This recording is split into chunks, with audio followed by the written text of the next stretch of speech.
Good morning, everyone. I hope you are well.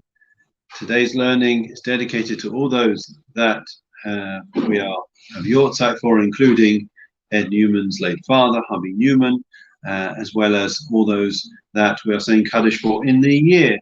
I want to share with you a couple of thoughts. Firstly, a good morning to Carol, to Peter, and all those that are still joining us this morning. So there's a fascinating medrash. Good morning, Eitan. A fascinating medrash, which is quite extraordinary. It says as follows: the medrash says that the Ten Commandments we know begins with the word Anochi, which means I. So simply speaking, we understand it as I am the Lord your God who took you out of Egypt. You shall not have any other gods. Okay, that's the way we understand it. Good morning, Andy. So the Medrash says that actually the word Anochi, the first word in the Ten Commandments, is not a Hebrew word.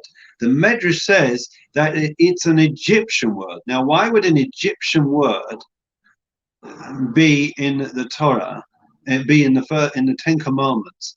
What relevance? You know, we were in Egypt for a certain amount of time, then we left, but the Torah was actually preceded the Egyptian slavery. We know that from the time immemorial, from the time of creation already, the Torah, the blueprint of the world, was already in existence. And the answer is that God is sending an important lesson to the Jewish people. And that is, although God, we are his people, and although our primary responsibility is to focus our attention on our own self-growth and self-improvement, nonetheless, he is also the God to all the nations of the world.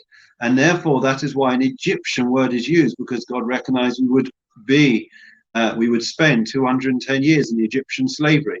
And therefore, it's a reminder to us that we are meant to set an example to those around us. He's also their God, right? Or he should be their God. And therefore, we want to bring out the very best that we can in not just other Jewish people, but in all the nations of the world.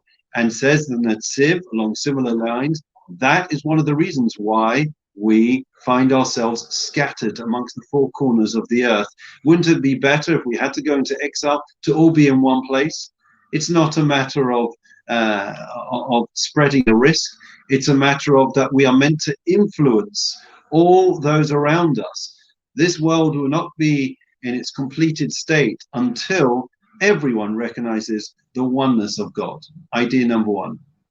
Number two, we know that during the Second World War, the only yeshiva, the only European yeshiva that was able to escape the horrors of the Holocaust, good morning, Estelle, was the Mir Yeshiva from Mir. And today, of course, it's boasts over 5,000 students, one of the largest yeshivot in the world. I actually had the privilege of learning there. And in the war, they managed, it's an incredible story how they escaped, but they managed to make it to Shanghai. And in Shanghai, it was an exceptionally difficult period for the students. They'd had to leave their families behind. Most of their family they'd lost in the Holocaust, and they were living in torrid conditions. It was exceptionally hot, unbearably hot, and they didn't have the comforts of life, and therefore it was very difficult. And it was just the whole mindset was very difficult for them to deal with. Anyways, one of the students in the yeshiva, it was found out that he had succumbed to temptation, and he had consorted with one of the local women. And the boys waited. They were sure that after the dean of the yeshiva heard about it, Rav Chatzkel Levenstein, they were sure that he was going to give a long ethical discourse to the yeshiva, ensuring that lessons would be learned from it, and exhorting them to upgrade their standards, their moral, ethical standards. One day went by, not a word was said. 2 days went by, not a word was said. And a couple of weeks later, one of the boys' curiosity got the better of him. He approached Rav Chatzkel and he said to him, does the Mashgiach not know what happened with this boy? And Rav Chatzkel said, of course I know what happened. And of course, I could give a discourse to the yeshiva, but discourses are only positive and constructive before these things happen, before the unfortunate circumstances arise. Afterwards, it's not going to be constructive. What it's going to do is to destroy this boy completely. And therefore, I see little point. And I think that is also a wonderful lesson for us in the way that we have to approach and learn from the past in terms of our own personal conduct and also those of our family and our friends and those around us. Rosh Hashanah and Yom Kippur is almost here, and it's all about personal growth and development. But there is a danger that we slip into wallowing in self-pity and guilt about our past, and therefore we become stuck in the past. That's not the Jewish way. We don't live in the past, we live with the past. We learn from the past, but we move on. And I think that is an important lesson for us. We don't deny, we don't forget the past, but don't stay stuck on it. Recognize our mistakes, our failings, and learn from it, and then move on. There was one further idea I think we've got time for. Good morning, Richard and Estelle. So there was a farmer, and the farmer owned a goose. I'm sure you've heard of this idea. And the goose kept laying golden eggs. Day 1 laid a golden egg, day 2 laid a golden egg, day 3 laid golden eggs. And the farmer woke up one morning, had an incredible idea, and decided to slaughter the goose. And lo and behold, opened up the goose and discovered 3 golden eggs were in the goose. Wow, he was very excited, found 3 golden eggs, not 1 golden egg.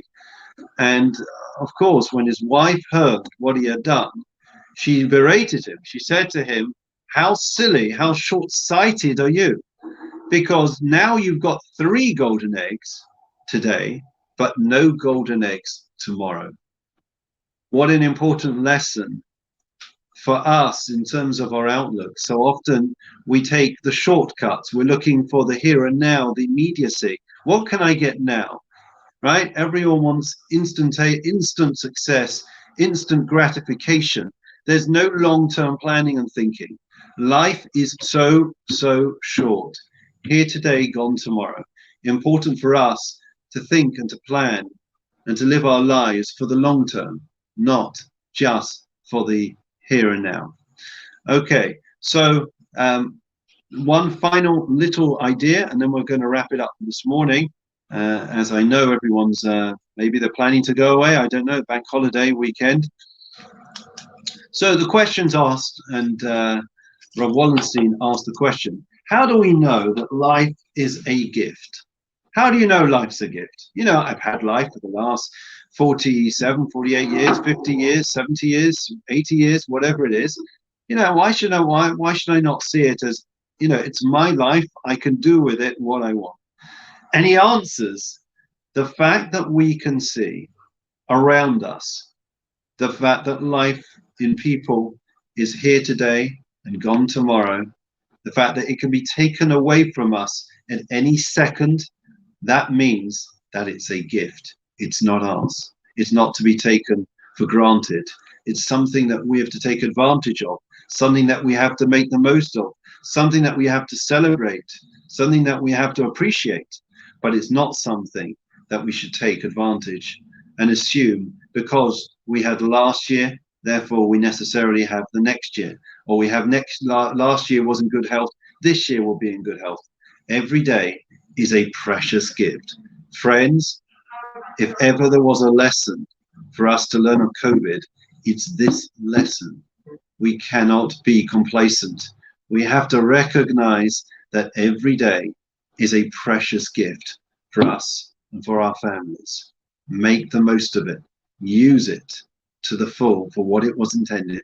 And please God, in that way, we will all merit to be written in the book of life, the Sifrei Chaim, of good health, happiness, spiritual growth for us all. Wishing everyone a good day. We'll see you tomorrow. Bank holiday means tomorrow's also 9:30. Take care. See you there.